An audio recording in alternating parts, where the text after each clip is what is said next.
అనవసరంగా కొరివితో తలగొక్కునేటువంటి ప్రయత్నం డెఫినెట్గా చేయరు.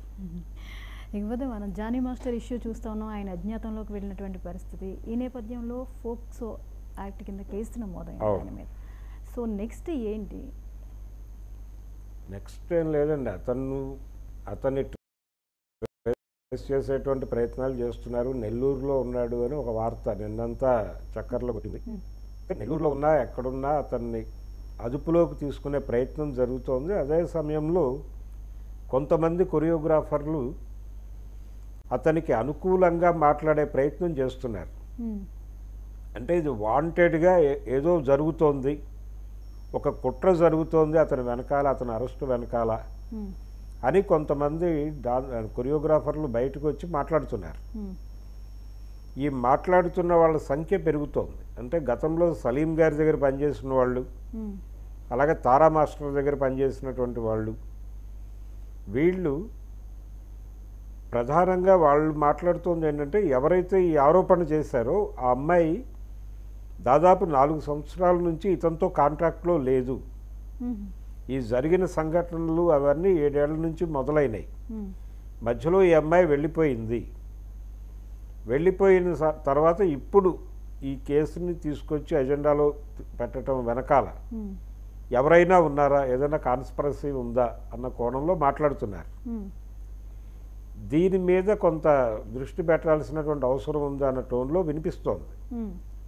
అయితే పోలీసులు దీన్ని కూడా పట్టించుకోవాలి. వీళ్ళు ఈ అరెస్టు అనేది తప్పదు, అనివార్యం. ఆల్రెడీ ఎఫ్ఐఆర్ బుక్ అయి ఉంది. ఈ అరెస్టు జరిగిన తర్వాత అయినా ఈ కేసుకు సంబంధించి, అంటే వీళ్ళిద్దరూ సహజీవనం చేశారు అని కూడా మాట్లాడుతున్నారు. మణికొండలో ఒక ప్లాట్ తీసుకుని ఉన్నారు కొంతకాలం అని కొంతమంది చెప్తున్నారు.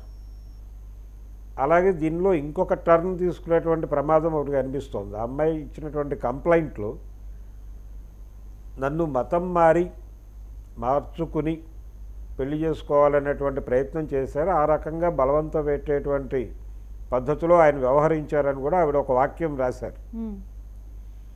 దీన్ని లవ్ జిహాద్గా చూపించేటువంటి ప్రయత్నం ఒకటి మొదలైంది. అంటే ఇక్కడ అతను ఇస్లాంకి చెందినటువంటి వ్యక్తి అనేసరికి సంఘ్ పరివార్ ఎంటర్ అయింది.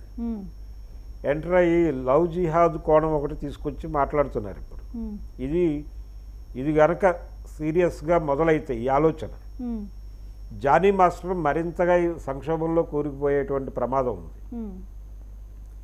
అంటే వీళ్ళు విపరీతంగా దాడి చేస్తారు, ట్రాల్ చేస్తారు, కార్నర్ చేస్తారు.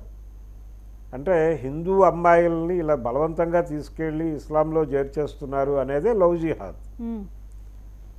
ఈ లవ్ జిహాద్ వ్యవహారంలోకి దీన్ని లాగితే అతను ఇంకా రకరకాల ఇబ్బందులు ఎదుర్కొంటాడు జీవితకాలం. ఇలా రకరకాల కోణాల్లో ప్రమాదంలో రోజు రోజుకి కూరుకుపోతున్నాడు అతను. కాబట్టి ఈ అజ్ఞాతం వీడి తనంతటి తానే మీడియా ముందుకు వచ్చి జరిగింది ఒకవేళ తప్పైతే ప్రజల ముందు కన్ఫెస్ అవుతున్నాను నేను అని చెప్పడం ద్వారా కొంతవరకు అతను అంటే తన ఇమేజ్ని కాపాడుకున్నవాడు అవుతాడు.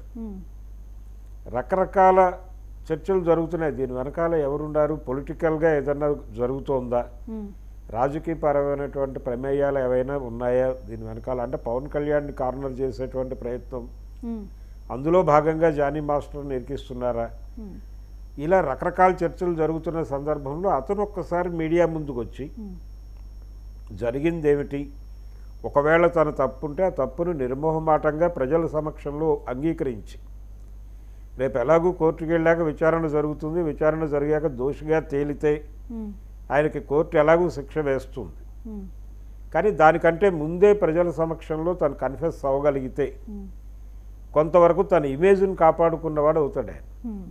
చాలామంది ఇలా పారిపోయి దొరికిపోయి తర్వాత కోర్టులో ప్రూవ్ అయిపోయి ఆ లైఫ్ ఎందుకు కాకుండా అయిపోతుంది. దాని నుంచి బయటపడాలి ముందు అతను. ఒకవేళ తప్పు ఉంటే తప్పు ఉంది, తప్పు జరిగింది అని ఒప్పుకోవటం ఒక పద్ధతి, లేదంటే కంటెస్ట్ చేయటం ఒక పద్ధతి.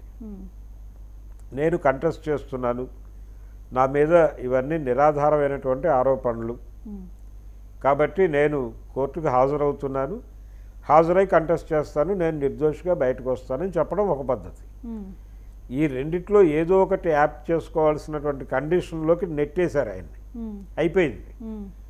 ఇప్పుడు ఈ రెండిట్లో ఏది యాప్ చేసుకోకపోతే పోలీసులు అతన్ని ఎక్కడో చోట పట్టుకొచ్చి కోర్టు ముందు నిలబెడతారు. నిలబెట్టిన తర్వాత ఏమిటి అనేది అది లీగల్ ప్రొసీడింగ్స్. ఆయన లాయరు కోర్టులో ఎలా ఆర్గ్యూ చేస్తాడు ఈ కేసు అనేది చూడాలి.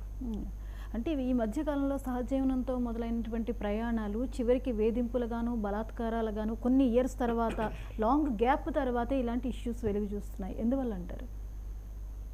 అంటే ప్రయాణంలో అణచివేత పద్ధతుల్లో వీళ్ళు వ్యవహరించడం లేదు. అంటే వీళ్ళకి అతనికి అప్పటికే వివాహమై ఉంది, ఆవిడ కూడా కొరియోగ్రాఫరే. ఇప్పుడు ఇతను పెళ్లి చేసుకున్నటువంటి ఇతని భార్య కూడా కొరియోగ్రాఫర్, ఆవిడ కూడా అసోసియేషన్లో మెంబరే, కార్డు హోల్డరే. ఇప్పుడు ఈ అమ్మాయి కూడా కార్డు కోసం ప్రయత్నం చేస్తోంది. ఆ ప్రయత్నానికి జానీ మాస్టర్ కూడా మద్దతు తెలిపాడు అని కొంతమంది చెప్తున్నారు. అందులో ఎంతవరకు వాస్తవం ఉందనేది విచారణలో తేలాలి. అయితే ఎక్కడో ఆ అమ్మాయి తాలూకా అంటే తనకి ఇచ్చినటువంటి ప్రేమ ఉండుండొచ్చు, వీళ్ళిద్దరి మధ్య సహజీవనం అనేది కూడా జరిగి ఉండొచ్చు. అయితే ఈ సహజీవనంలోకి బలవంతంగా తీసుకొచ్చాడు అనేది ఆ అమ్మాయి ఎలిగేషన్.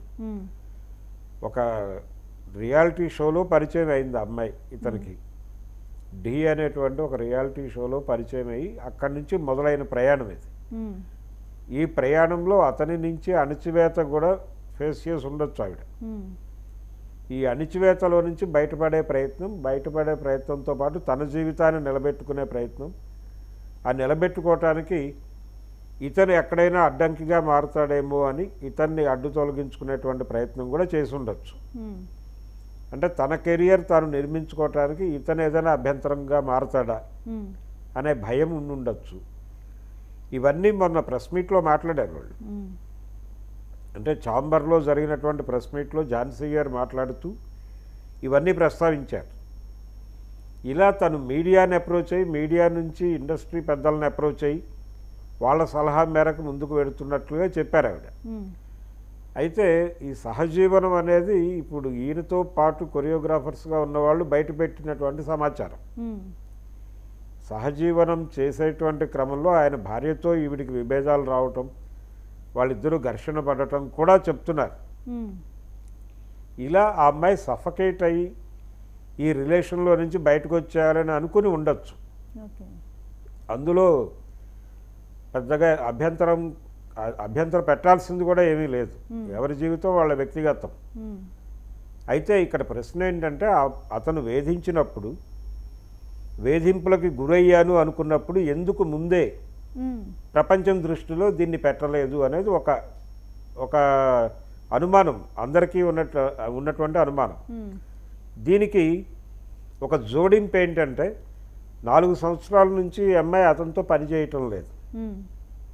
ఈ 4 ఏళ్లలో లేని అభ్యంతరం ఇప్పుడు ఎందుకు తెర మీదకు తీసుకొచ్చారు? దీనికి సమాధానం చెప్పాల్సినటువంటి అవసరం ఆ అమ్మాయికి కూడా ఉంటుంది. అంటే ఇక్కడ పేర్లు ప్రస్తావించక్కర్లేదు, కానీ అంటే ఆ మేరకు ప్రైవసీ ఇవ్వాలి వాళ్ళకి అని చెప్పి అందరూ మాట్లాడుతున్నారు. ఆ ప్రైవసీ ఇచ్చేస్తే ఇది కొంచెం సీరియస్గా పట్టించుకోవాల్సినటువంటి వ్యవహారం. తను మాట్లాడాలి, ఎందుకు ఈ 4 ఏళ్ల నుంచి గ్యాప్ తీసుకుంది, ఈ 4 ఏళ్లలో ప్రస్తావించినటువంటి అంశాలు ఇప్పుడు ఎందుకు మాట్లాడుతున్నారు, 7 ఏళ్ల క్రితం ఎందుకు మాట్లాడలేదు, ఈ ప్రశ్నలకు తను సమాధానం చెప్పాలి. ఓకే, ఇక ఈ అంశంతో పాటు మళ్ళీ త్రివిక్రమ్ ఇష్యూ అయితే సోషల్ మీడియాలో చక్కర్లు కొడుతుంది. ఆయన అజ్ఞాతంలోకి వెళ్ళారు అని